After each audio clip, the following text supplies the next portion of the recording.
আসসালামু আলাইকুম বন্ধুরা, কেমন আছো? আশা করি ভালোই আছো। চলো আজ বানাই ম্যাঙ্গো মিল্কশেক। তার জন্য 3টে হিমসাগর পাকা আম নিয়ে নিয়েছি। আমগুলো ভালো করে ধুয়ে পরিষ্কার করে নিয়েছি। এবার আমাদের আমের শাঁসটা বার করে নিতে হবে। তার জন্য আমের মুখটা প্রথমে ছুরি করে কেটে নিলাম, তারপর আমটা ছুরি করে পিস করে নিলাম।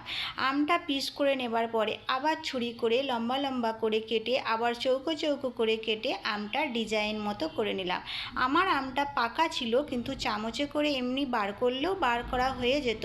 ভিডিওতে দেখতে সৌন্দর্যের জন্য আমি এইভাবে শাঁসটা বার করছি। আমি 3টে আমেরই সব শাঁসগুলোই বার করে নিয়েছি। তারপর একটা মিক্সিং জার নিয়েছি। মিক্সিং জারে আমি দিয়ে দিয়েছি 50 গ্রাম চিনি।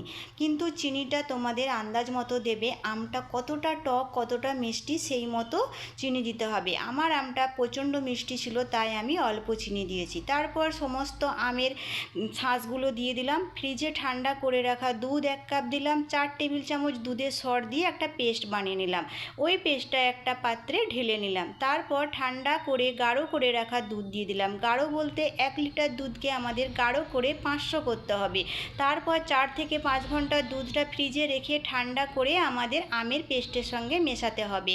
তারপর ভালো করে চামচে করে মিশিয়ে নিয়ে আবার ফ্রিজে আধ ঘন্টা রেখে দেওয়ার পরে আমরা গ্লাসে পরিবেশন করছি। দেখো বন্ধুরা, গ্লাসে কিছু ফ্রেশের আম টুকরো দিয়ে দিলাম, তারপরে গ্লাসে ঢেলে নিলাম। দেখো বন্ধুরা, দেখতে যেমন লোভনীয় হয়েছে, তাহলে খেতে কতই না সুন্দর হয়েছিল। ভালো লাগলে লাইক করবে, আমাকে ফলো করবে। আল্লাহ হাফেজ।